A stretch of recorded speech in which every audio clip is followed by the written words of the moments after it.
Okay, so I thought I'd go for my entire vinyl collection for you.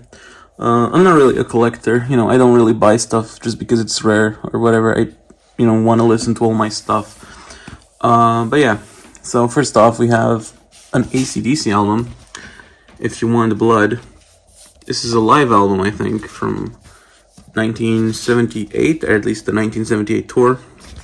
It has a bunch of songs from the Bon Scott era, pre-Highway to Hell. It's pretty fun. I think I got this in a pawn shop in London. Yeah, it's pretty beat up. Next up, we have Permanent Vacation by Aerosmith. This is, classic 80s Aerosmith. If you like that kind of stuff, you will like this. If you don't like that kind of stuff, you will hate this. I think I got this album because I was obsessed as a 13-year-old or whatever. I was obsessed with the musical Rock of Ages. And in the movie version, when the main female character opens her suitcase, this is the first album that we see, I think. I think that's a pretty stupid reason to buy an album. Or whatever.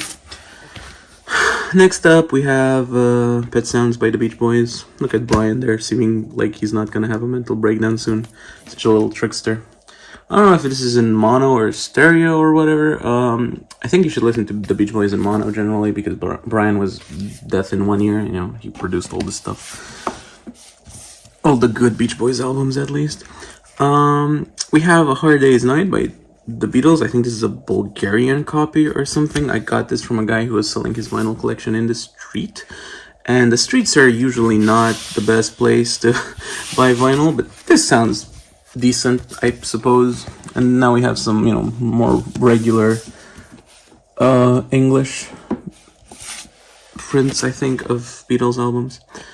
We have Revolver.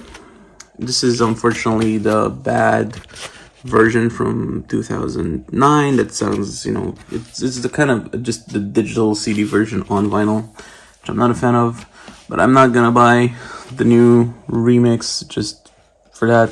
Now this is the new remix of Sgt. Pepper's. This is a gorgeous gatefold. Look at that. Look at all of them with their pervy mustaches. One of the first albums to have all the lyrics on the cover or the back cover or whatever. Yeah, one of the greatest albums of all time. Magical Mystery Tour, also the bad 2009 version. This is actually, in my opinion, better than Sgt. Pepper's, but, it's not really a Beatles album per se, because, they just took, this is an American idea. They just took Magical Mystery Tour EP, combined them with a bunch of singles from 1967 and put this album together. Next up, the White Album in the Joel Martin remix. Another pretty gatefold. One of the most iconic albums of all time. This is in stereo. This is basically the album where the Beatles started doing proper stereo mixes for their albums, I think. And next up we have Abbey Road, which is where they started doing only stereo mixes for their albums. I don't think there's any official Abbey Road mono mix. One of the greatest albums of all time. Basically every album that the Beatles did between 1966 and 1970. This is one of the greatest albums of all time. Next up we have the Let It Be boxes. This is the only time I bought the huge box set for one of those Beatles reissues.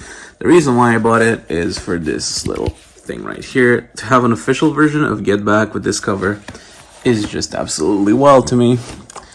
And yeah, I might do a different version of this video where I go through, the big box sets like these, because I don't want to, make this video 2 hours long. Next up, we have some Chuck Berry Greatest Hits compilation, original oldies. Has a bunch of his famous songs like Roll Over Beethoven, Bye Bye Johnny, Rock and Roll Music, Back in the USA, and so on. Yeah, and we have some more options here if this album does not satisfy your Chuck Berry needs completely. Next we go into a bit of a Black Sabbath section right here. I haven't listened to Black Sabbath in a while, but I was huge into them when I was in high school. I was a bit of a budding metalhead. I have the self-titled album featuring the song Black Sabbath, and NIB is a really fun song, has some great bass. Oh, and the CD just fell out of it because it comes with a CD. I did not remember that. That's kind of fun. You get a vinyl version and you get a CD version with it too. Next up, we have Paranoid, Big Step Up. at least in terms of popular appreciation compared to the first album. You know, has War Pigs, has Paranoid. Freeze Wear Boots is one of my favorite Black Sabbath songs. It's a really stupid song, but I really like it. Next up, we have Master of Reality, which I think is where they really started becoming a lot more metal, because I think this is where Tony Iommi started down-tuning his guitar. Then, Volume 4, I think they were going to call this something different. I don't remember exactly. I think they were going to call it Snowblind, and then they didn't because cocaine, you know. But it does have Snowblind on it. That's a fantastic song. It's funny how this one has a song about weed, this one has a song about cocaine. You can tell that they really upgraded in that sense. And then Sabbath Bloody Sabbath, which is an album that I think like most people don't listen to as much as the previous albums, but proper Black Sabbath fans really love this album. It's really fun, you know. Look at them. They look so fucking stoned. Yep. Next up, we have something completely different, Park Life by Blur. This is a double album, I think. Oh, look at all the lyrics. That's cool. And the chords here. That's nice. More albums should do that. Next up, Hunky Dory by Bowie. This was my favorite Bowie album, probably as a, you know, hipsterish teenager who thought he was way too cool to say that Ziggy Stardust is his favorite Bowie album. And I cannot put this back in there. Get in there, come on. There we go. Oh, The Rise and Fall of Ziggy Stardust and the Spiders from Mars. I still remember buying this on CD as a kid and being absolutely blown away by how good this album is. I did not know that you could have, I guess, I mean, I did know, but I also kind of didn't know that you could have an album where every song is this good. Even the cover of, I think, It Ain't Easy, I think is a cover. Yeah, that's such a fun song for Bowie to cover. Next, we have Johnny Cash, Rock Island Line. This is a very, very, very beat up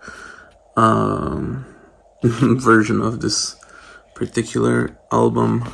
I think I got this from like I think some club or coffee shop was doing this big event where people could come and sell their vinyl, and this is where I got it for cheap. Next we have Johnny Cash and Prague Live, a live album, I think released originally just behind the Iron Curtain and then brought to the West too. This is a very fun album. You know, Johnny Cash was a great live performer. We have London Calling, one of my favorite albums of all time. This somehow is not a gatefold. Weird. I didn't remember it was not a gatefold. It's a double album. It's like 60 minutes long. Yeah, The Clash really revolutionized music. You know, this was a big album for the transition from punk to post-punk, and I love it. Have a bit of jazz. John Coltrane, My Favorite Things. I should get more John Coltrane. This is an amazing instrumental album. I think you should really listen to it. If you don't really know much about jazz, you should listen to this album and then some other album I'm gonna mention down the line. Next up, we have The Cure. We have this nice picture disc edition of 17 Seconds. Now, The Cure are one of my favorite bands of all time. And this particular album, this is one of their most goth rock albums. And before they sort of started getting a bit synth poppy. And they would very often return to the whole goth phase in between their more synth poppy phases. But yeah, and we have Disintegration, probably their most famous album, because it has songs like, you know, Pictures of You and Love Song and Lullaby. This is an amazing album. I think everybody who appreciates a bit of 80s synth pop or 80s rock should listen to that album. We have another jazz album here, Miles Davis Kind of Blue, another excellent album if you haven't really listened to jazz before and you want to get into it. Yeah, this is amazing. I mean, Miles Davis was an absolute genius, and everybody who's not familiar with his work should get familiar with his work. The Doors, self-titled. I think this is an album I got from my girlfriend for Christmas, which is an amazing gift. I really like the Doors. Obviously, oh, I just bumped over my camera, I'm sorry. Everybody likes the Doors, I assume. I think, you know, they have very much square appeal, even though they're a very cool band. Freewheeling Bob Dylan. When I was 17, I got into a huge Bob Dylan phase, and I wanted to collect as much of his albums on vinyl as possible, and we're going to see that. Such a great album cover with all the songs there. Yeah, and this is in a nice plastic for whatever reason. I don't know. That's how it was delivered to me, and that's how I keep it here. The times they are changing by Bob Dylan. It has some weird. I don't think those are lyrics. I think that's just some of his poetry or something. Yeah, he got into writing, you know, other stuff other than song lyrics. He wrote Tarantula and all that. Bringing It All Back Home, one of my favorite Dylan albums. I think a lot of people really rank this one highly.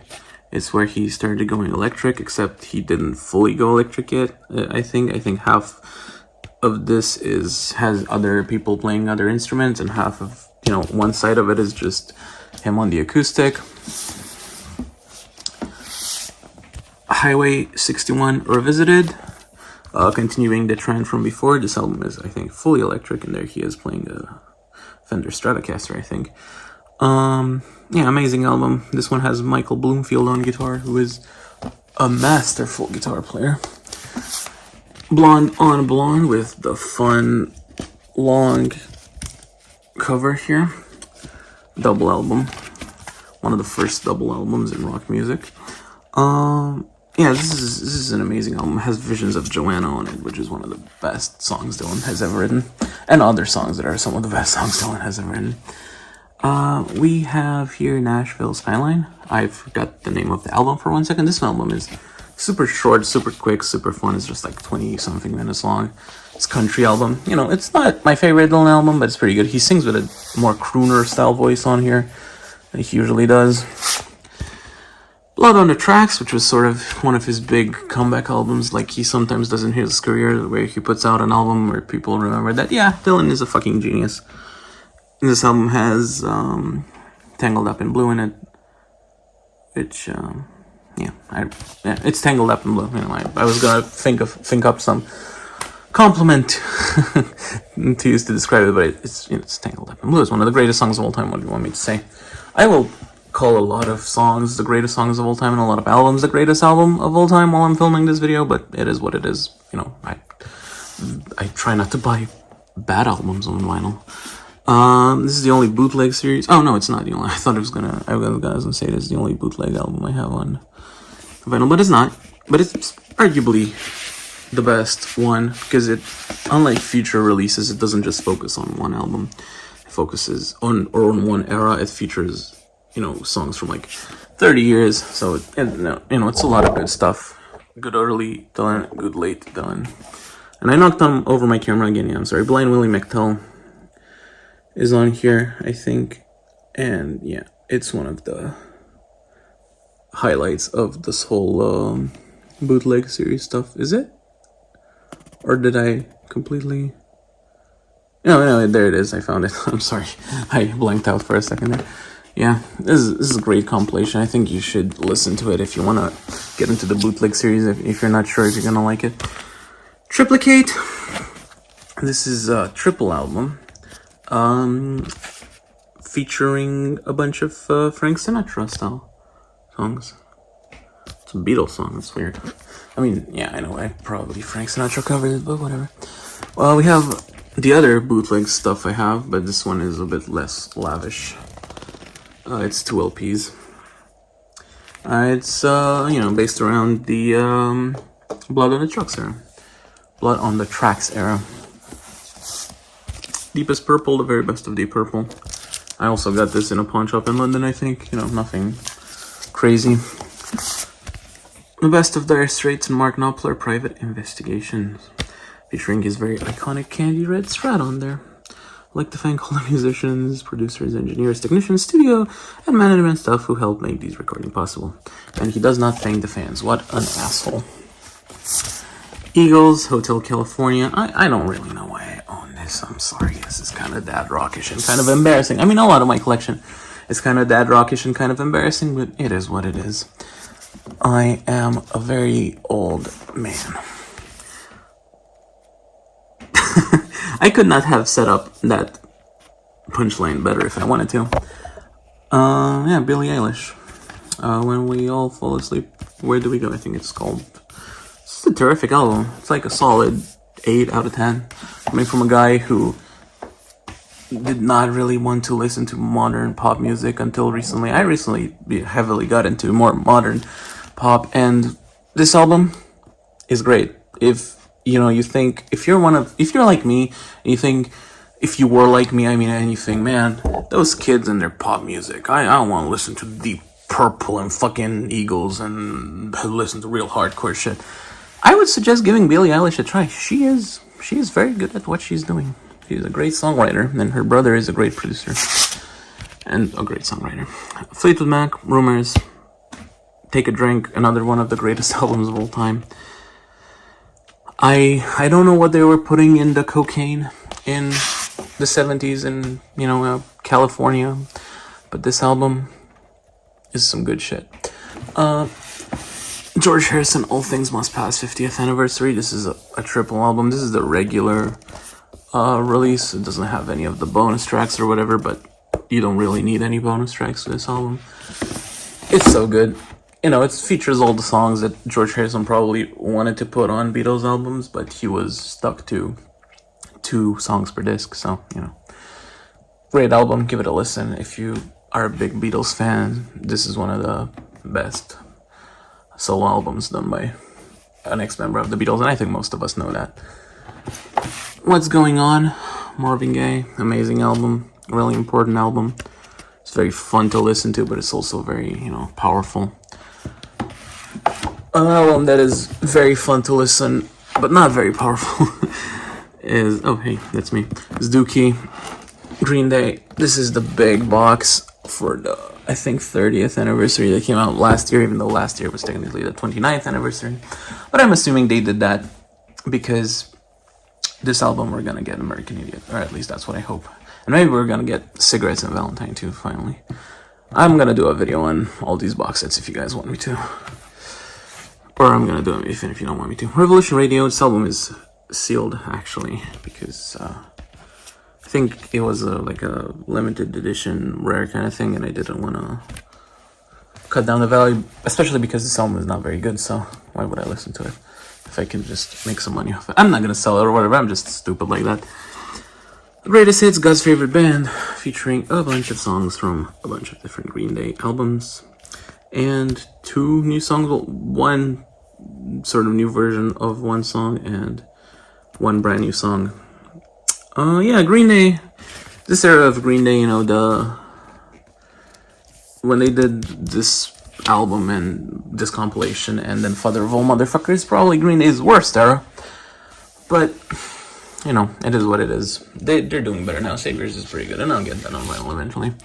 We have a sort of bootleg. I don't know, in Europe we have all these bunch of like sort of semi-legal bootlegs that have like recordings of the shows that were played on the radio, and thus you can sort of re-release them without getting sued. This is a show from the Ritz, which is one of the most famous Guns N' Roses shows ever, which somehow I don't think they ever released officially, so yeah.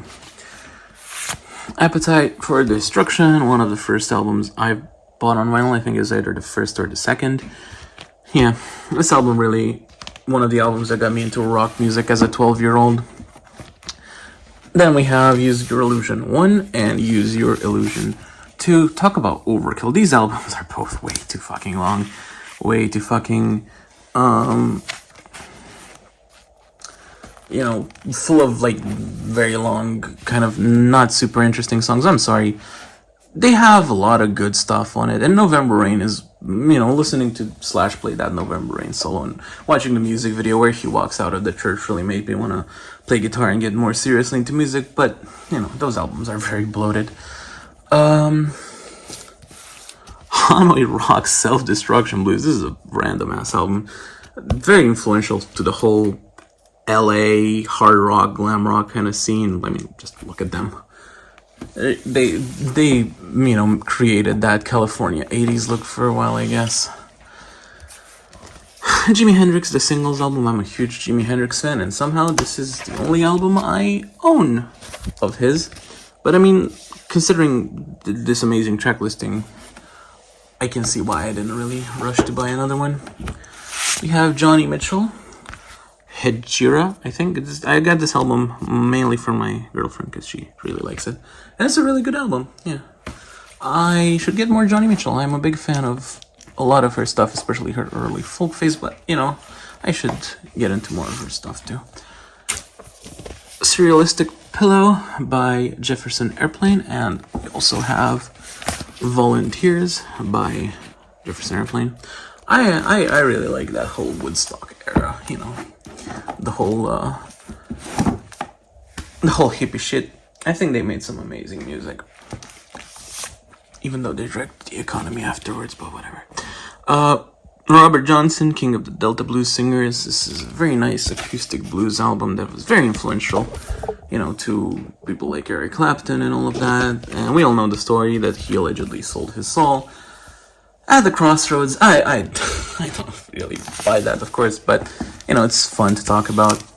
More hippie albums. Pearl by Jen Joplin. She is such an amazing singer, and this is such an amazing album. Also in plastic for whatever reason. Yeah, this is an amazing track listing. Sorry, I got a call there. I'm very professional. You can tell this is the first YouTube video I filmed in a very long time. This is an old channel, by the way. This channel, I think, has videos on it that I made in like 2013 when I was a kid, so I should be a veteran at this by this point. King Crimson, In the Court of the Crimson King. Very iconic, very fun prog rock album, you know, a real masterpiece. I love this. You should really listen to this if you haven't, obviously. If you haven't listened to any of those any of those albums, I really, you know, recommend all of them. I don't really get stuff on vinyl that I don't like. Led Zeppelin. Well, you know, except the Green Day albums, but whatever. Led Zeppelin 1, very fun hard rock album. Very bluesy. You know, they would make much better albums than this afterwards, but this is also a very fun, very important albums. Led Zeppelin 2.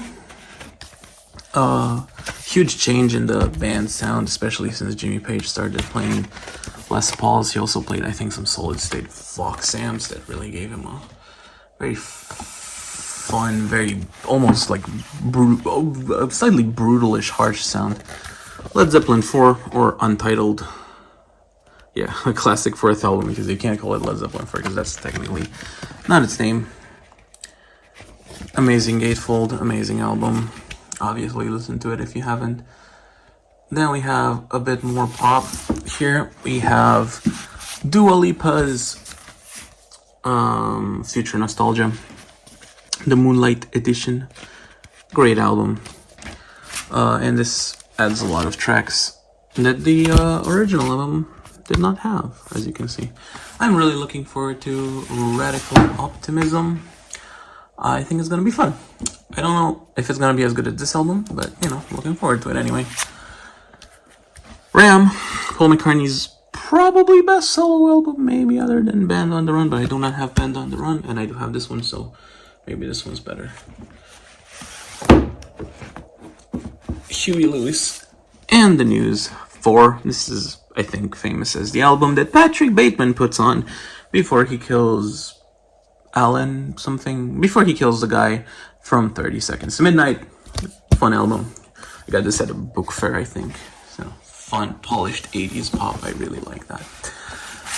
Nirvana, Nevermind. This is not the Bernie Grundig mix, which some people are gonna point out, but this album has a small, tiny 7-inch single, which I don't... Wait, where is it? Oh, it's in the other part of the gatefold, I think. Is it? Oh yeah, there it is. A 7-inch that features Endless Nameless, Even in His Youth, and Aneurysm. A different version of Aneurysm than the one featured on Incesticide, because that one was recorded at the BBC, and I can't fit this in. I'm just gonna put it to the side and put it back later. Yeah, I don't know why they didn't just make a 10-inch and also include the other B-side. Like, they could have added D7, and they also could have added the track that was a B-side too. Any reason that escapes me. What was that one called? I don't remember, but I'll look it up later and put it in the comment or whatever. Incesticide on 2 discs. It doesn't really need to be on 2 discs because it's like 44 minutes long, but I think it runs at 45 RPM. Very fun compilation. I think you should listen to it if you haven't. Of course, most Nirvana fans will have already listened to it because it's kind of like a 4th album, or 3rd album before we actually got a 3rd album, which is In Utero. I love In Utero. I think most people start off really liking Nevermind, and the first time they hear In Utero, like, yeah, it's good, but it's not as good as Nevermind. And then the more you listen to it, the more you start appreciating it and realizing that, wait, it was actually better than Nevermind all along. This also comes with a 10-inch. They learned their mistake this time, and they actually fit all the B-sides on 1 disc. I don't really need to listen to gallons of rubbing alcohol flow over this strip, but the other 4 songs are really fun. And Marigold is one of the few Nirvana songs sang entirely by Dave Grohl, because Kurt did not show up to recording that one particular day. I think they were supposed to work on You Know You're Right. And speaking of You Know You're Right, here it is. Nirvana, sort of self-titled greatest hits, including You Know You're Right, which should really be the last song. What are you doing here, Courtney? It should be the last song, but yeah. Very good compilation, to get you a taste of them. And then we have a bunch of Nirvana, again, sort of semi-bootlegs. They're not really bootlegs because they're not really illegal, but they are also kind of not fucking, encouraged by the band. California, live 1991. This is the first one I got. This is the Del Mar show. Amazing show. They were opening, I think, for the Red Hot Chili Peppers, which is stupid. The Red Hot Chili Peppers should be opening for Nirvana. I think any band should be opening for Nirvana, maybe except the Beatles. Live at Paradiso Amsterdam. This one was officially released, as was the Del Mar show in the big Nirvana Nevermind box set for the 30th anniversary. I think the version of Come As You Are on here they cheated with it, and they did not include the Paradiso version because that version is kind of objectively bad but subjectively really fun. So yeah, they included a more normal version of Come As You Are where Kurt does not scream his guts out over the untuned guitar. Palladium 1990. There's Chad Channing over there.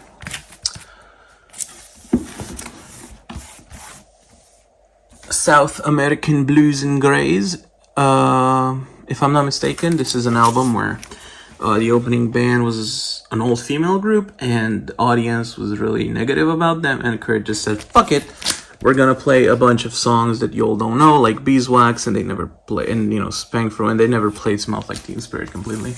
But I would think that would be a really fun show to go to. Like, Kurt kind of wanted to sort of punish, quote-unquote, the audience, but I think that would be an amazing show to listen to, so backfired. Nirvana were so good even when they were trying to be bad. On there, the covers, the songs they didn't write, have a bunch of versions of a bunch of songs. Not particularly good versions always, but it's Nirvana, so whatever. I think I got both these in a Brussels music shop. Brussels has some amazing music stores, and you can get really cool vinyl, really cool CDs and cassettes and singles and all that. Another Nirvana live album, Hollywood Rock Festival in Rio de Janeiro. 3 discs, great show. They actually play Smells Like Teen Spirit this time. Not that it matters that much to me, because I'm obviously tired of that song. Probably not as tired as Kurt was, though. We have Nuggets, original artifacts from the first psychedelic era, 1965 to 1968. This is a very important album for this sort of, advent of punk rock. All of these songs have very, fun, distorted. I keep saying fun. A lot of these albums are really fun. I think music should be fun. A lot of proto-punk stuff on it with really distorted heavy guitar sounds that would sort of influence bands like the Sex Pistols later, even though I don't know if they listen to that particular album. Because if you listen to John Lennon talk about anything, he always sounds like he was influenced by no one and he just came up with the whole punk thing on his own, and the Ramones sucked because they had long hair. Legend, the best of Bob Marley and the Wailers. I got this album for a very stupid reason. Not that it's not good, I love this album, it's a great compilation. But I got it because I think John Oliver said as a joke that every college student has to have this album in herpes, and I do not have herpes, thankfully, but at least I have this album now. Wizard of Oz, Ozzy Osbourne's first solo album, and he's in the Rock and Roll Hall of Fame now, which is why I'm happy for him. He's one of the most iconic singers of all time. He's great, you know. Big Ozzy and Black Sabbath fan. I think I got that album before I got any Black Sabbath album, so yeah. Next up, we have again some sort of half-legal bootlegs. We have these two Pink Floyd albums, 1968 and 1971. Oh, and there's another one stuck in here, 1970, from the BBC. I think a lot of these were later released more officially as part of that early Pink Floyd box set, but you know, that was not released on vinyl, and I don't think I could afford it anyway if it was, so yeah, these do the trick. Next up, we have some more official Pink Floyd albums. The Dark Side of the Moon, great album. I refuse to listen to the new version Roger Waters has done because it sounds horrible, and I should move my camera down a bit. There are my legs. I'll try to move my legs to the side a bit. There we go. We have Wish. Oh no, not Wish You Were Here. Hold on a second. Where is Wish You Were Here? There's Wish You Were Here. Wish You Were Here with this cover. If you take this cover off, underneath is the regular cover with the people shaking hands and all that. And here we have Animals. This is the 2018 mixes. I don't think they're that significantly different. Like, you can listen to either version and be fine. I'm sure that some more hardcore Pink Floyd fans than me can point out all the tiny changes they made, whatever. The only thing I really remember about that Animals thing is that they had this big fight on Facebook or whatever, because Roger Waters was banned from Pink Floyd's Facebook page by David Gilmour or some stupid boomer shit like that. But yeah, I don't understand why they don't release like a big live, you know, album from the Animals tour, because it's one of the best tours they ever done. I assume it's because, you know, they remember that era very poorly, because that's the era that sort of led them to make The Wall. So, you know, not a fun era for them. The Wall is a very good album. It's probably the second album I bought on vinyl after Appetite for Destruction, although it may also be the first. I don't remember exactly which one came first and which one came second. Next up, we have Pixies. Doolittle. Yeah, I also need to get Surfer Rosa. This was also a Christmas gift from my girlfriend, but a different Christmas gift. You know, I didn't get all those albums in the same Christmas.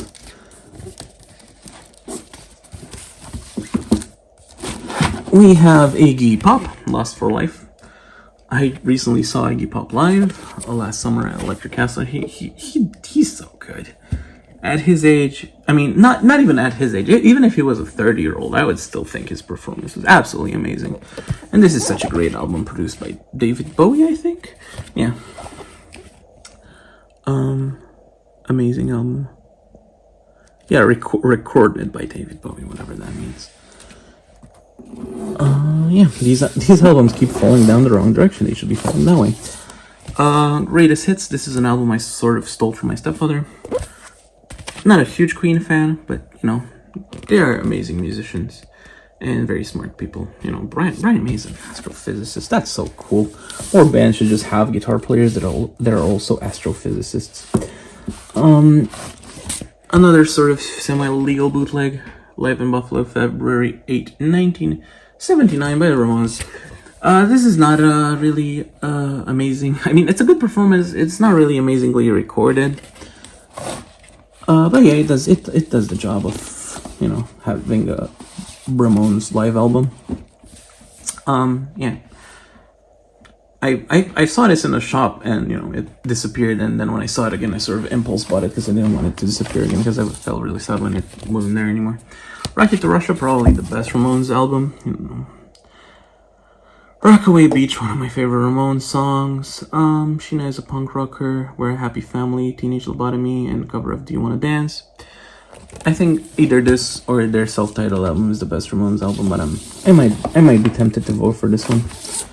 Okay, Computer, the last, arguably the last album of the proper album era, you know, where people bought albums and listened to them all the way through. Yeah, this is, I think, the re-release they did around the same time they did Okay Not Okay. Yeah, great album, obviously, you know, it's Radiohead. Radiohead only make good albums, other than Pablo Honey and maybe King of Limbs, but yeah. Next we have Kid Amnesia. This is a triple album that has Kid A, Amnesia, and yeah. Okay, that was very violent. I am so sorry to my tripod for that bit of violence I wrought upon it. What was I saying? Yeah, Kid Amnesia, which has Kid A, Amnesiac, and I think some outtakes that were not on the original album. The cassette version is even cooler because the cassette album has a bunch of B-sides as well, which this one does not. And I really wanted to have that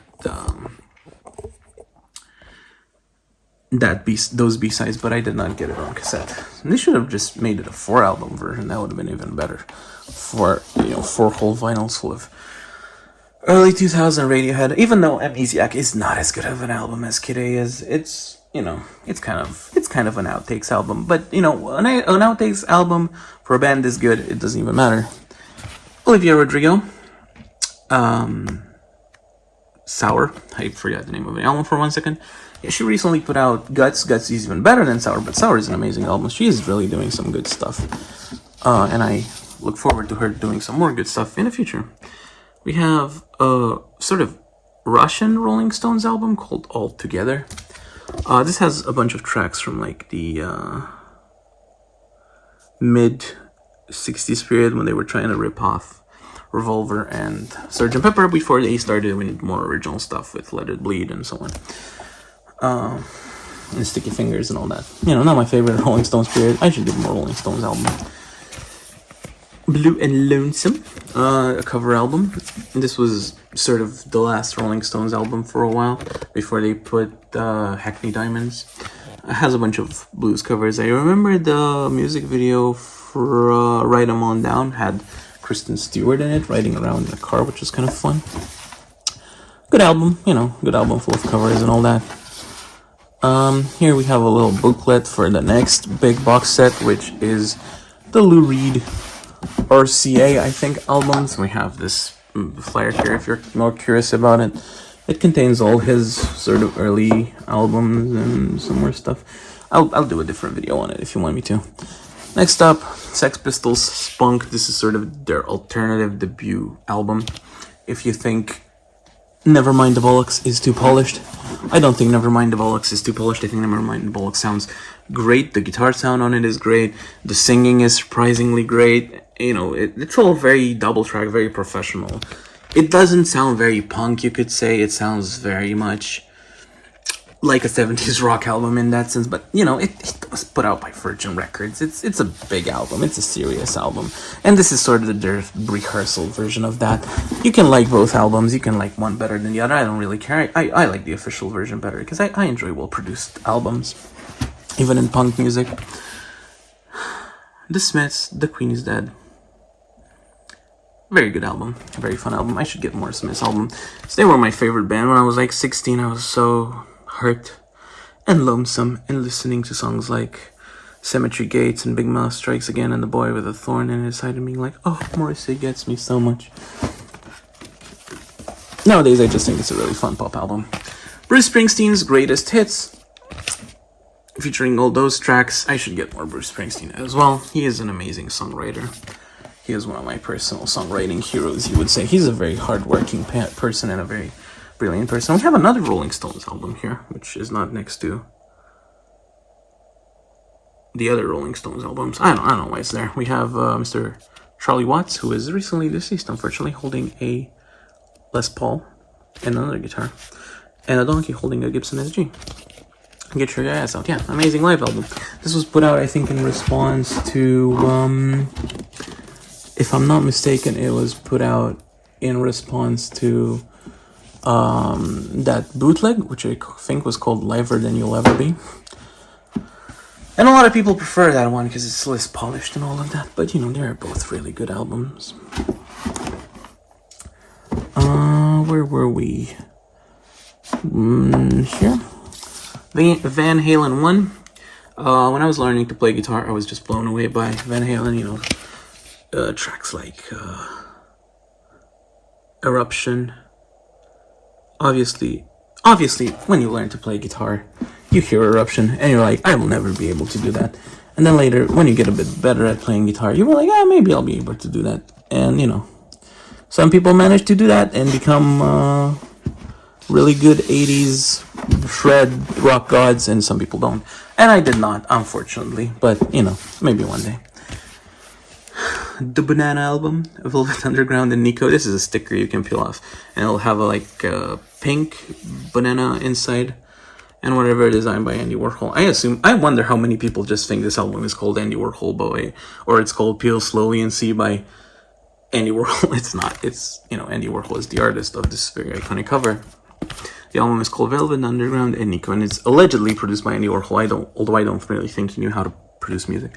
He just sort of forced Nico upon them and let them do their thing, and the result is one of the greatest albums of all time, one of the most influential albums of all time. I saw an interview with Bowie once where he argued that Velvet Underground is actually as a band more influential than the Beatles, because a lot of bands kind of try to do what the Velvet Underground did, while very few bands attempt to do what the Beatles did. But that's probably because the Beatles were the most brilliant band of all time. Another album I stole from my stepdad, Whitesnake, self-titled, the 1987 album. I don't know what this is, or if it's part of the design. I assume it's not. Yeah. 80s pop, hard rock kind of combo, you know. Kind of like Bon Jovi, except more screaming, you know. Not super my kind of thing anymore, but in high school, you know, I was really into that kind of stuff. And I went to I have seen Whitesnake live, and I have seen a Whitesnake tribute band live, and they are a very good live band, still, even at, you know, 70 years old or whatever. The Who hits 50. Yeah, the 50th anniversary album. Not a huge Who fan. I think they're pretty overrated, to be honest, although that word does not really mean anything.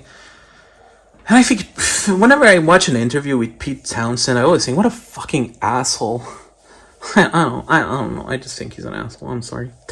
Yeah, but they have some really good songs. They have some really good albums, so I'm happy to own that on vinyl.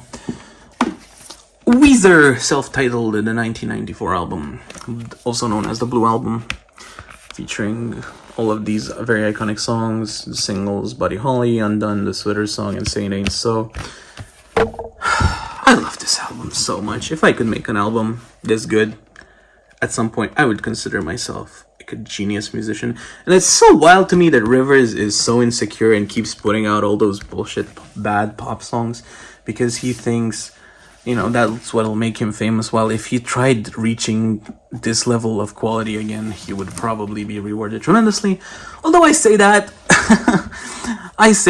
but he did reach that sort of level of quality with Iwabate. You know, everything will be alright at the end, and White Album, and people did not reward him, unfortunately. So, maybe I'm bullshitting, but yeah. And then we have Pinkerton, which somehow manages to be even better. I think Pinkerton is a famous case of like second album syndrome, where you listen to the first album and then you expect the same thing again, and when you don't get the same thing again, you're here saying, what the fuck is this shit? Even though the album is actually better. It sort of happened with In Utero, even though that's their third album technically, but I do not own Bleach on Vinyl, whatever. Yeah, Pinkerton, masterpiece. Every single song on this one is really good. The only song I don't super love is Butterfly, but that's because I'm stupid. I mean, even the Rolling Stone review, which shit on this album, tremendously appreciated Butterfly. It's just not my kind of thing. You know, I think it you know, but I get what they were trying to do. They were trying to leave the album on a sort of positive note. Like, the guy who's singing all those songs about being a terrible guy kind of acknowledges that, you know, He's sorry he heard us. But yeah, Pinkerton 10 out of 10 album. The Blue Album is also probably a 10 out of 10 album, or a 9.9 out of 10 album. And then we have some singles. I will also do a separate video on all my 7 inches if you want me to. But we have the Beatles singles collection. Great collection. I think a lot of people shit on this release when it came out because it did not sound as audiophile as they wanted them to, but it sounded exactly as they were supposed to. They sounded like they did in the 60s. Next up, we have this Rolling Stones box set. This is way lower quality than the Beatles one. If I ever do a video on it, I will complain, because this is actually my second one I got, because the first one came with a wrong disc. And the one they sent me had the disc that wasn't printed properly. So yeah, this is not a very quality release, and I also do not suggest supporting ABCO. They're a very shitty company that screwed a bunch of bands out of a bunch of money. But whatever, that's a point for a different video. And we have a few more singles yesterday, because that box set did not include yesterday, because it was not originally a single in the UK, because Paul McCartney said no. George Harrison, My Sweet Lord. This is still sealed. This is a Record Store Day thing, and I didn't want to open it, especially since I can listen to My Sweet Lord whenever I want on this beautiful thing, or just on Spotify. Christmas is over. Happy Christmas War is over. John and Yoko, the Plastic Ono Band. Great Christmas single. Great protest song in one. It's one of the few Christmas songs that I don't find super annoying, but I do find super annoying is when people do covers of it, and those covers play in supermarkets around Christmas instead of the original one. It Don't Come Easy, early 1970, by Ringo. One of the few iconic songs Ringo wrote. And we have some more Apple stuff down there. Yeah, early 1970 is a great autobiographical song. It's about all the struggles that the ex-members of the Beatles were going through, sort of, as the band broke up. And he talks way better about John and George than Paul here. Like, he slightly disses Paul, because he sort of basically says that he can't trust Paul for support in his solo career or whatever. I think that's because Paul sued them to prevent Alan Klein from destroying the Beatles, which eventually was successful, but at the time he was judged an asshole for doing that. But Paul McCartney is not an asshole. He is a lot of things, but an asshole he is not. Miles Davis, Junior Jazz Gallery. I don't really know much about this release, but it's a 7-inch of Miles Davis, and any Miles Davis is good. Buggles video killed the radio star. I think also got this in Brussels. Yeah, very fun 80s pop single. Beach Boys, Fun. Written by Brian Wilson and Mike Love, although I'm sure that Mike Love's involvement in it was just to sit on his ass all day and complain. Why Do Fools Fall in Love is the B-side. I would really like a nice Beach Boys singles collection, but I don't know how the rights are, considering Murray Wilson sold a lot of their catalog. But yeah, Dancing in the Street, David Bowie, Mick Jagger. The song has such powerful homoerotic energy, and I love it. I think the B-side is an instrumental version of this song, which is kind of lame. Like, you would hope they did more stuff. Yeah, Dancing in the Street, and the B-side is Dancing in the Street instrumental. If you wanna try to match the homoeroticism of that music video at home, you can do that with a friend. Creedence Clearwater Revival, traveling band, Will Stop the Rain. I like CCR a lot, even though Joan Didion made fun of them in an essay where she talks about how she goes to Hawaii, because, you know, you can count on people who go to Hawaii not to play Creedence Clearwater Revival songs. And since I heard this, I've been very hesitant to like them as much anymore, but whatever. Then we have Fortunate Son, Down on the Corner. Great single. You know, it plays in every fucking Vietnam War movie, so we all know it by now. It's a big meme. You know, if Family Guy makes fun of your song, it means your song has reached meme status, because Family Guy is very square and boring. But yeah, that's my whole vinyl collection. Oh, there's one more I forgot, which is sitting over there. Hold on, I'll get it for you. This one is Nosferatu, the soundtrack. The Call of the Deathbird by Joseph von Wiesem. I've been to a show of his recently, and I got this album signed. Yeah, he's a great lute performer. If I manage to take this out of here, you can see he also signed it on the inside in case this one rubs out. But yeah, now that's properly it. That's my whole vinyl collection. And if I get more stuff, I'll do an update or something. But yeah, bye.